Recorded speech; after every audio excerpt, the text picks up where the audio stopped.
Alrighty, I'm going to introduce you to adding content to your website.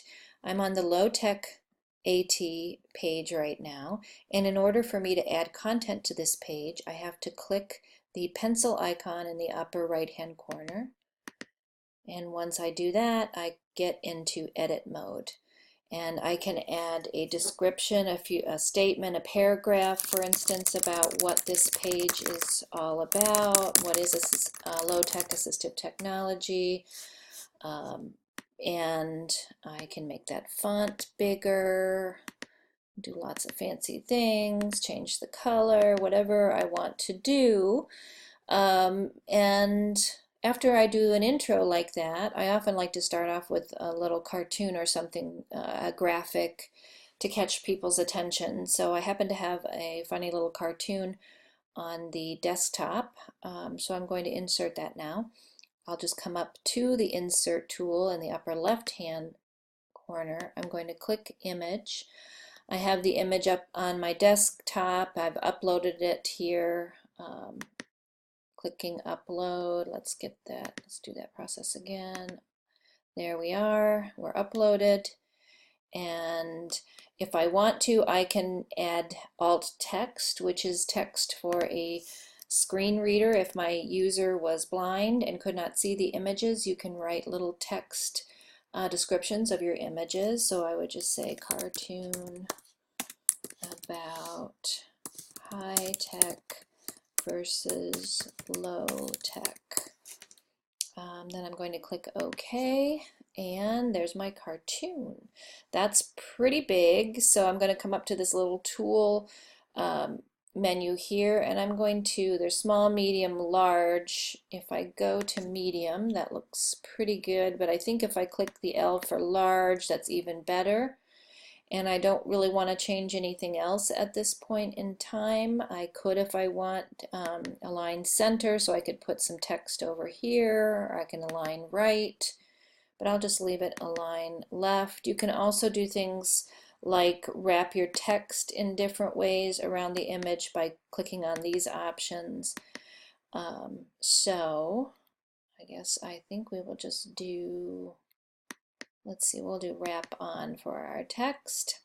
And now we can go on to adding more content to this page. One of the nice possibilities is going to websites and resources and including graphics and some comments about those resources, why they're important to know about for the particular topic, and then adding a direct link out to that resource. So right now, just because I like to save things often, I'm going to click over here to save the page, and then I'm going to make it live again.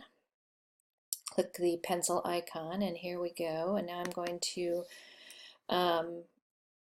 think I will add some verbiage here.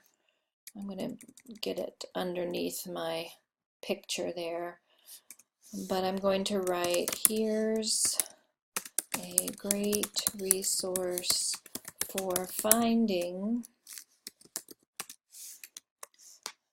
materials to make low-tech AT. And then what I can do is go to this website, and again, this kind of activity, what is embedded all throughout the course modules. I'll be directing you to resource sites and vendor sites. You'll visit them, you'll explore, you'll want to make a resource directory entry. So let's say, for instance, that I will ask you in one of the early modules to go visit the Scrapbox. And I'm going to type the URL in here. I think it's .org. Let's find out.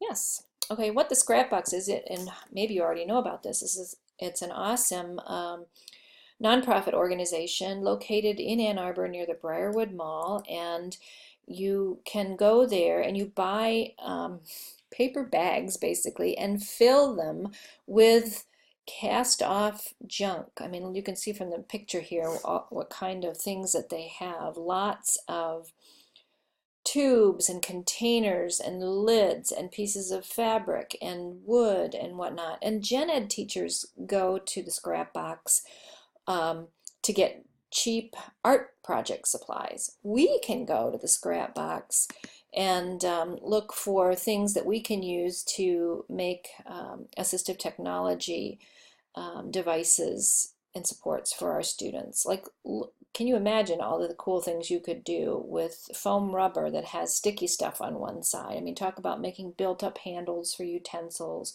or arm wrists for people who need arm support for writing.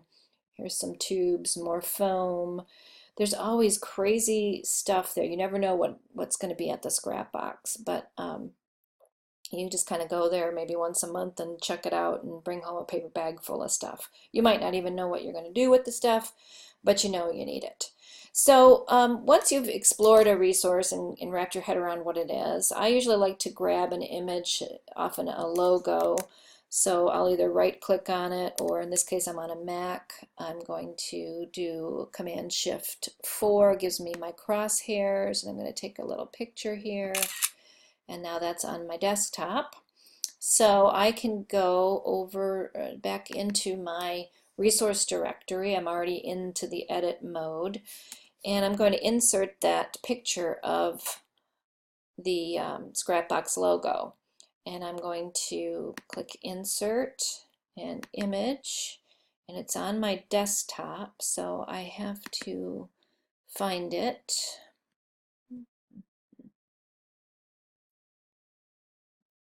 Where is it? Up there it is, way down there. And now I can pop that into I can upload the image. I can put the alt text in if I want to. I already did that, sorry. Okay. And now I can click OK. And there's my image.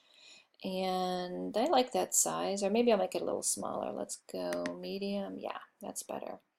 Okay, and kind of click outside and make that extra menu box go away. And now what I can do is I can write about the Scrap Box, and I would say things like the Scrap Box is a wonderful nonprofit in Ann Arbor, and you can go there to buy low-tech AAC or assistive technology materials. And you buy a paper bag and you fill it, and it's really cheap. It's like $5, and it's a fun place to go for art supplies as well as assistive technology supplies. So I have this reminder, kind of a few sentences about what in the heck this resource is and why do I care about it. And then last thing you want to do when you're adding content to a page is to have a live link out. There's a number of ways you can do that. You could put in www.scrapbox.org right there, and you would select that link, come up to the link tool, and it would automatically go live there. That's one thing that you could do. Another thing you could do if you wanted to have it kind of more of a GUI, a graphic user interface, you could select the image of the logo, and then you could have it link out. Instead of linking to the image, you could change the image to the link here, oops, go away, www.scrapbox.org. And whenever I do like to open up, this is optional, you can click this little box, say open this link in a new window, and this will take you, whenever you click on an outside link, not an internal link that's going to take you to another page in your website, but actually an outside vendor or resource, you can click this and it'll open up a new window.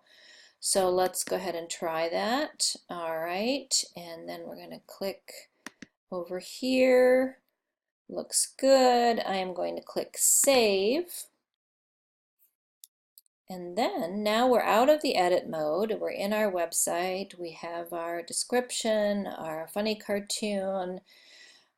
We have some information on the scrap box, and you can see by me hovering over both the link and the logo image that indeed I have live links because my cursor's changing to a hand. But let's just test this. I'm going to click on the scrap box, and there I go, right out in a new window to the website. That's really, really important that all of your resources, whether they're to professional organizations, specific products, vendors, websites that do lesson plans, whatever you're linking out to, you want to have, or whatever you're talking about in your resource directory, you want to have live links out. That's what makes this super easy to use and very useful to you in the future. I mean, imagine being able to sit in your IEPs and be able to quickly pull up your resource directory to point parents right away to a particular resource, and you don't have to remember the links because they're all